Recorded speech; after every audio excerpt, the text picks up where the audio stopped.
Hello, everyone, and welcome back to Ocean Observers. We are back with another episode, and this time our topic is aquatic. We've been looking into ecology studies and are trying to pinpoint the biggest issues. We think we may have found the overlooked unknown. Some of you science explorers may not even be familiar with this topic. Did you know that 90% of coral reefs worldwide will disappear or go extinct by 2050 if we do not change something now? Yes, you heard that right. And today we're going to explore how we can change this, specifically looking at Pacific Ocean corals and the infamous coral triangle. Interesting topic today. I know, right? I feel like people don't really talk about this. Well, I think there's a theme here of mystery, like people don't actually know how beneficial these corals are.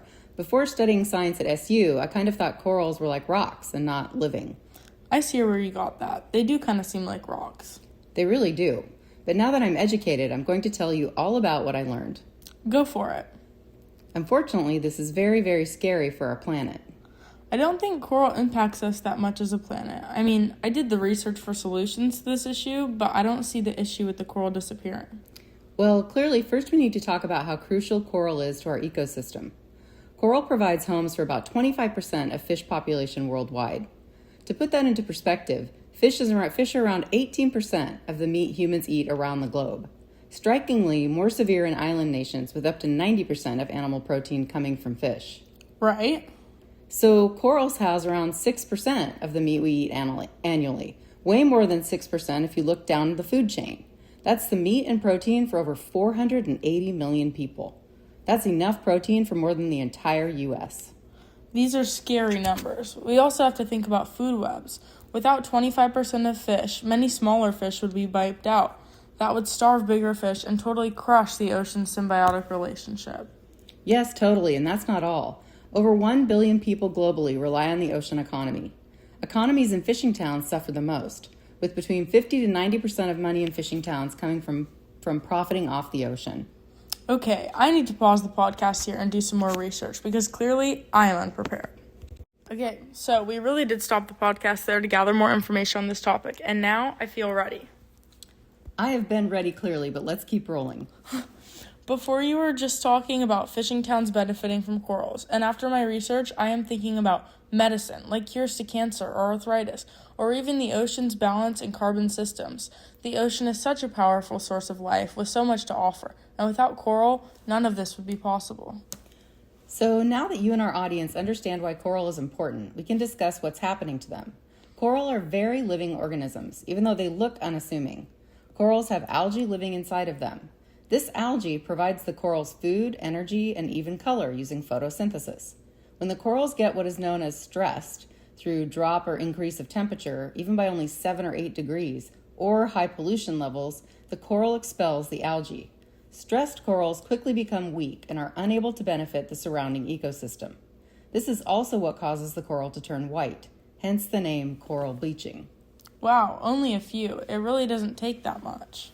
I know, right? And that's not the end of it. Since corals and algae are dependent on each other, not only does the coral need the algae to eat and survive, but the algae needs the coral.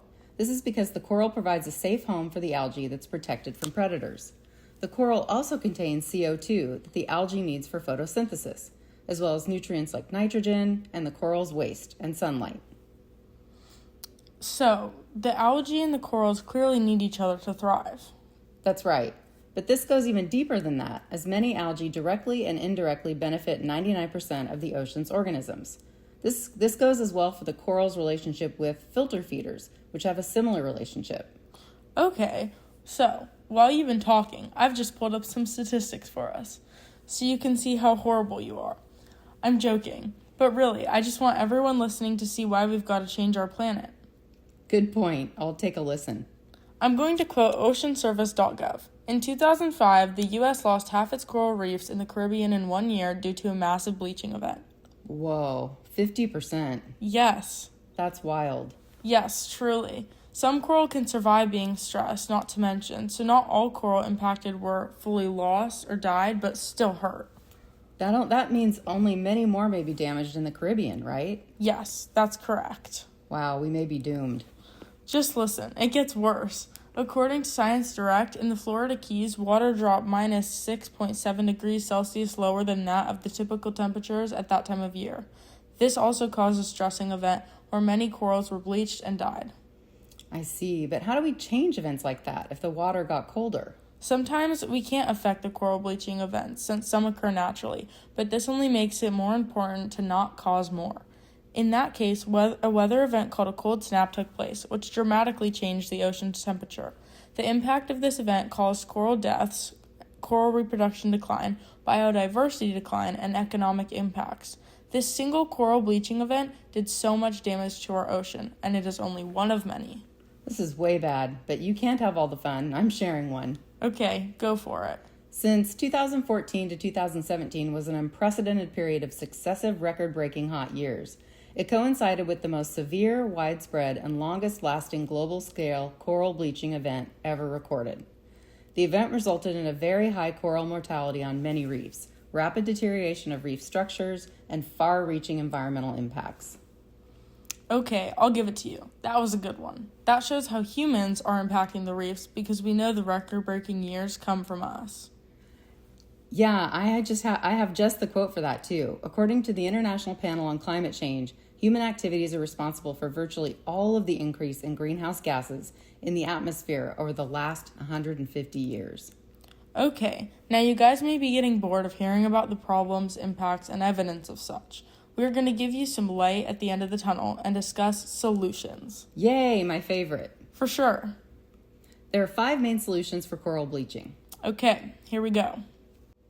There's reducing global warming, feeding corals heat-tolerant algae, training corals using controlled heat, breeding more heat-tolerant corals, and last but not least, moving in heat-resilient corals. Now, the first option is the easiest, reducing global warming.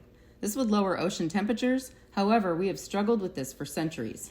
I want everyone listening to know it is still possible to turn it around if we start fighting now.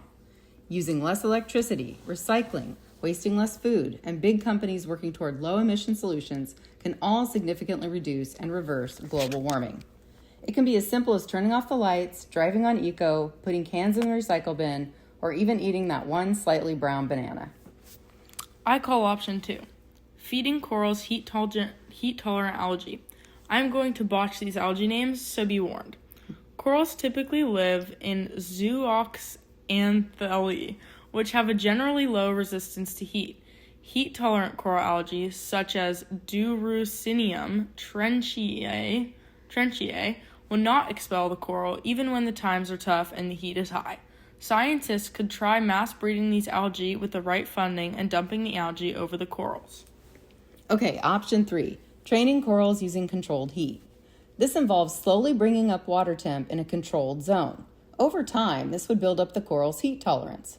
The simplest similar example to this would be drinking tolerance, but for the water temperature. Scientists could heat areas using heaters in tanks or temperature flow systems. However, this would be super expensive and expansive as corals span 110,000 square miles, which is about twice the size of Florida. Option 4 and 5 go together. This is a process of breeding more heat-tolerant coral and then moving in more heat-resilient corals. This would work by scientists selectively finding heat-resistant corals and breeding the strongest ones of them. They would pair this with growing the corals in warmer water so they can better survive heat stress. Then they would move the corals into the areas with the weak coral to encourage natural breeding, making new, stronger corals. This solution would be amazing for the ocean and show a measurable result. However, it is very expensive, time-consuming, and difficult to act out. A project like this would also cost billions of dollars. So overall, you can see there are many solutions and ways we can all help corals. We believe that the best way to solve this would be to reduce climate change. As we stated earlier, the simplest things can reduce climate change and stop global warming. Well, we hope you enjoyed our episode, Ocean Observers, and learning all about coral. As we end this episode, we hope you guys feel compelled and called to reduce your climate footprint. This would really benefit our corals, our oceans, and our planet massively, as everything is connected. Let's try to end coral bleaching together.